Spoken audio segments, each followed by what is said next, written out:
In Iran, and especially in the capital Tehran, the authorities have declared a state of emergency as the region has been hit by an unprecedented drought. Because of record low rainfall, reservoirs are nearly empty, and authorities urge citizens to stock up on water. The most striking point is that Iranian President Masoud Pezeshkian said Tehran must prepare for a mass evacuation since the city can't be saved. It's important to note, drought affects the whole region, yet Iran's neighbors don't face such severe water issues. And it's not for nothing that Iran hasn't modernized or repaired its water infrastructure at all for more than 40 years. And underground nuclear activities have led to the groundwater simply going deeper. And this is a problem that has been talked about for decades. But instead of solving the water shortage problem, Iran decided to threaten the world again. Exactly a week ago, that very president of Iran, Masoud Pezeshkian, stated that the country's nuclear facilities destroyed by United States strikes would be restored as soon as possible and in an improved form. According to him, Iran's nuclear program will become, quote, even more powerful and even more effective. I'm Alexei Peachy, let's discuss this together. But before we start, I ask you to subscribe to the channel, give it a like, write any detailed comment under this video, and subscribe to my Telegram channel Peachy News. The link to it is in the description of this video. There we publish breaking news as it comes in. If you want to support the work of this YouTube channel, you can do so financially with any donation or a paid sponsorship subscription using the details and links in the description. It says right there, support the Alexei Peachy channel. Choose any format that's convenient for you. I will be grateful for any support you give.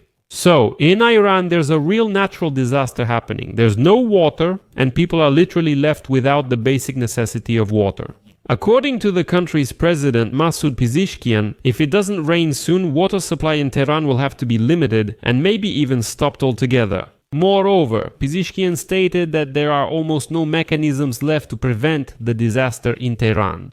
Quote from Pezeshkian, "If water rationing doesn't work, we may have to completely evacuate Tehran." His words, of course, sparked a wave of criticism in Iranian newspapers and on social media. And now, former mayor of Tehran, Karbashi, called this idea a joke and said that evacuating Tehran makes no sense.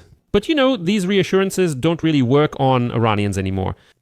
Meteorologists say that at least for the next 10 days, no precipitation is expected in Iran. Meanwhile, the water crisis is already affecting daily life in the capital. Residents of Tehran are already buying water tanks for their homes so they can use the water for toilets and other household needs. So, basically, residents of Iran's capital are just dragging plastic tanks into their apartments because there's almost no water coming from the tap anymore.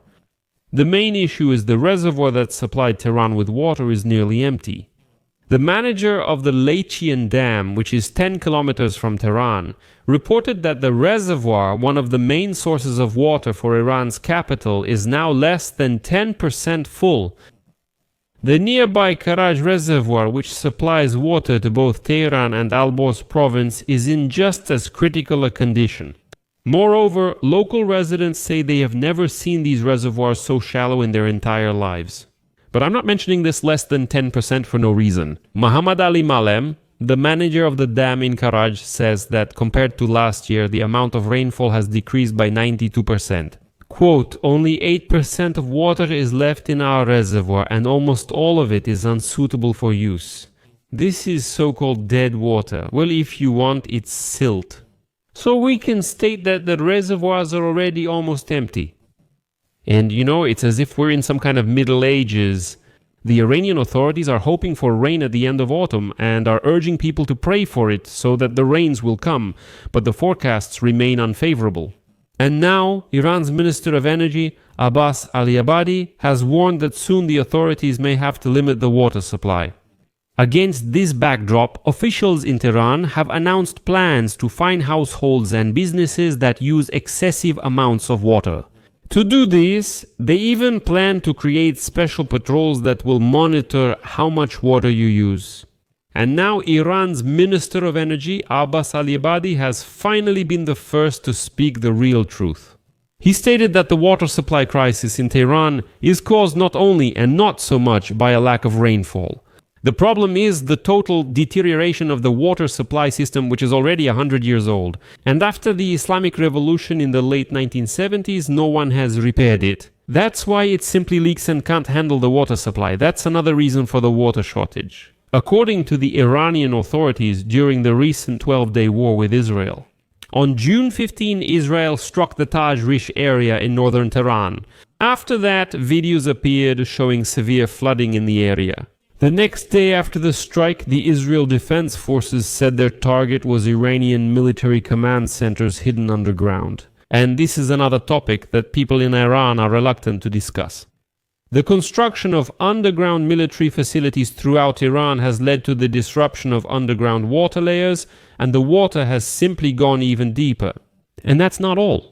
The head of the National Center for Climate and Drought Crisis Management, Ahmad Vazifeh, has warned about the alarming situation at reservoirs in many other provinces of Iran, including in Markazi and in West and East Azerbaijan. They are filled to only a few percent. In Mashhad, the second largest city in Iran, officials are also sounding the alarm and say that they may also have to evacuate the population. The question is where to?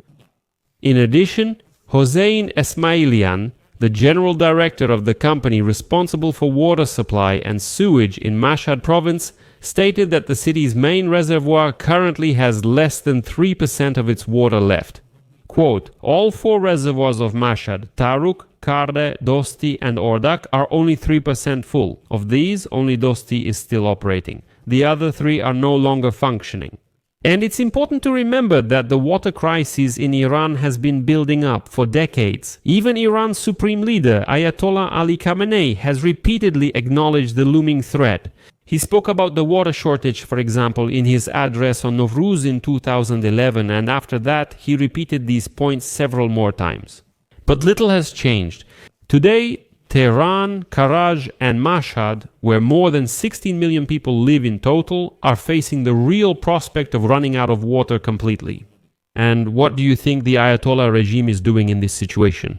Iranian President Masoud Pezeshkian stated that the country's nuclear facilities destroyed by United States strikes will be restored in an improved form as soon as possible. Next, I'll quote him. Nuclear knowledge exists in our scientists' minds. Destroying buildings and infrastructure isn't a catastrophe. We will rebuild everything from scratch and will make it even stronger and more efficient. Well, meanwhile, the Iranians have no water. I'll leave it at that. Share your opinions and conclusions in the comments below this episode. Subscribe to the channel, hit the bell, and don't forget to like. That's it for now. Take care. Bye, everyone.